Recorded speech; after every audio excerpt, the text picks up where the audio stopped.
We have our loading and we have our saving. This is great. We don't actually have any items we are saving or loading. We have our little collected items variable here, but we're not doing anything with it. So we need to make sure we're actually doing something with it. When should we be doing that? Well, we should be doing that whenever we're actually interacting. So if we find our code somewhere in here, here's our collectible collected. Every time it's collected, we need to update that variable inside of our save game with new information. Where should we do that? We subtract an item, we update the user interface, we check and see if everything's been destroyed, and then we open the door. So let's go ahead and put it in here maybe right about here. Update the collectible UI. Well, what are we doing? Well, once the collectible is collected, somehow we need to identify that collectible and add it to our list. How do we do that? Well, we need that ID. So whenever the collectible is collected, we need that ID to come with us. So let's find where that's called from. Let's go back into our browser. Let's go back to our blueprints. Let's find our blueprint pickup and open it up. And let's find right here, collectible collected. So inside of our game mode, we're calling collectible collected, and this is where we want to press in our ID. Go back to our game mode. Here's our collectible collected event. If we click on it, under inputs, we can choose and set up a new string. So I'm changing it from Boolean to string, typing in ID, and now we can pass in that ID. We'll go back to our pickup, and now we have an ID spot. We can easily drag from our variable list and drop it. And now whenever we destroy our pickup, we're going to pass in our unique identifier to our game mode. Okay, let's save and compile. You'll notice we get an error. Now, this is a weird one. We have no idea what this means. Well, basically, it's saying that the collectible collected you're trying to work with doesn't match the collectible collected that you're trying to work with. But they both look the same. If you notice, we haven't compiled our game mode. So this is something to keep in mind, and maybe why you've noticed I pretty much compile every time I change something. The signature for this event inside of our game mode doesn't have an input. But the signature for the event we're trying to call has an ID string right here. They don't match because our signature in our game mode isn't compiled. We compile and save, and go back to our pickup and compile and save. And now we didn't do anything, it mysteriously and magically works because our signatures are now matching. So keep that in mind whenever you change some code, especially events, compile and save, make sure it works. It's a good habit to get into. Okay, so we have our ID. What are we going to do? Let's grab our save game. We'll drop it and we'll get it. So this is our save game that contains a slot and it contains our collected items. We're going to add to our collected items. So we're going to drag off of our save game reference. We're going to get our collected items. So this is an array of collected items, and we're simply going to add. Drag off of the return. Let's do add unique just to make sure. It can't hurt. I doubt we'd ever run into a conflict, but let's add unique. We'll hook it up, and we want to add that ID that we just got. So we'll drag off of our ID input, drag it onto our add unique. We'll go ahead and double click on the wire a little bit to, make it a little more fancy like this. And now we are adding in that unique identifier, the item we just collected, to our list. We can go ahead and hook this other code back up. So after we've added it to our list, we go and check for collectibles being destroyed, and we open the door. And then, well, we're still not saving anything. If you remember before, I mentioned I want to save after every time we pick something up. We want to make sure we save. So off of our false, we'll drag off. We'll type in save. Now, what did we call that? That's a good question. Where did we put it? That's a better question. We called it save collectibles, and that's going to save out to disk. Go back to our code, drag off the false again, type in save collectibles, and you can find save collectibles. We also want to make sure this is called even after we open the door.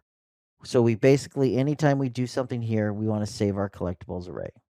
We'll compile, we'll save. Now we should have everything saving out. We don't have anything loading because we're never actually calling the load collectibles. But we have everything saving out properly. What do we need to do now? Well, we need to load, and then we need to actually tell those items after we've loaded to do something. So where is our load function going to go? Well, this is in our game mode, and this is part of our collectibles in our game mode. So let's add it into our begin play. So after we update our UI, after we update our game instance and load our options, let's go ahead and load collectibles. After we've loaded our collectibles, keep in mind all our load collectibles does is give our save game either a brand new set of collectibles to keep track of or loads up the ones we've actually saved. We need to do something with it. And that's what we created our interface for. Remember, our interface allows us to get our ID and it allows us to change the state. So let's create some code to do that. Now that code might be a little complicated. So I can tell you right now, it's going to be more than a few different things. We're going to have to find all of our objects, compare some things, go through the array, loop through it, call some code. We're going to turn it into a function. It just simply makes it easier. Anytime you get more than a couple nodes, turn it into a function, make it cleaner. We'll go to functions, new function, and we'll do check for collectible changes. Because, I don't know, it's a long name and it sounds good. So we're going to call check for collectible changes. Let's go ahead and do that now before I forget.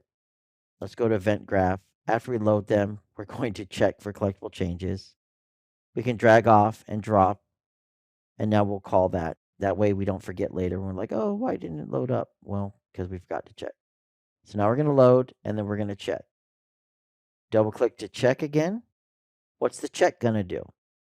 We have our unique IDs, and we have an interface on all of our items with unique IDs. So we can look for all the items with the interfaces and talk to them if they're in our list.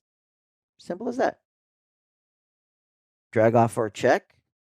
Get all actors with interface.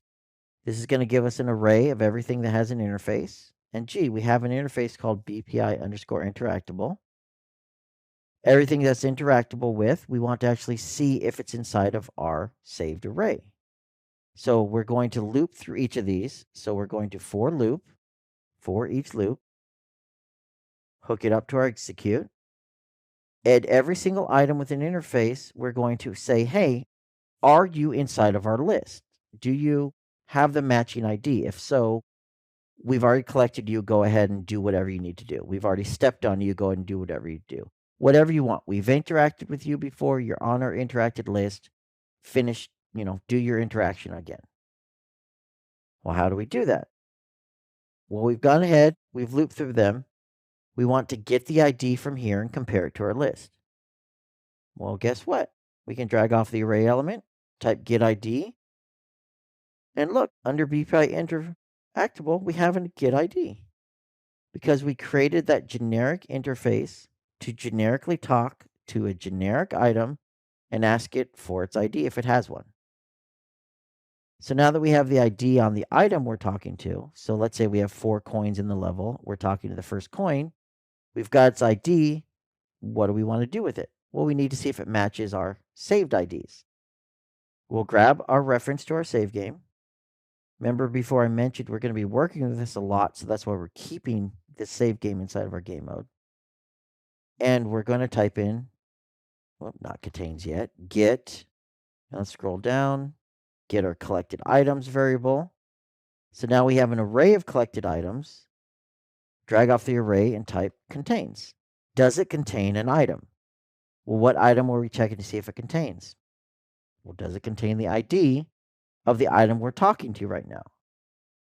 Drag off the return value, type in if, branch, connect the 2 execute wires, and now basically we're going to talk to every single item and ask it if the item's ID exists inside of the items we've already collected. And if it does, do something. If not, Well, do nothing. We don't care.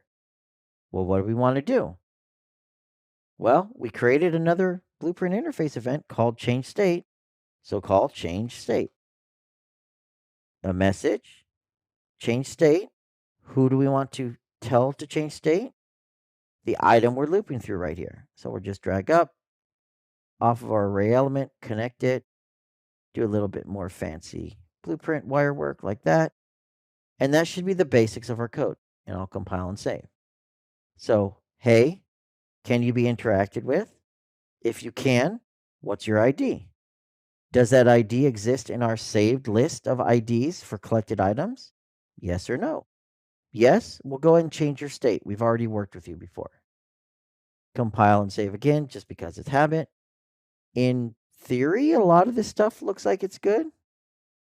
Is it good? Well, let's find out. We'll go to our map. We'll hit play. We have 3 on the bottom right. We have collected nothing. We'll collect an item. We will hit escape to stop. We'll hit play again. We have 2. That item that was here is gone. We can go back over here. We'll collect that item. We can continue walking. We can collect the last item.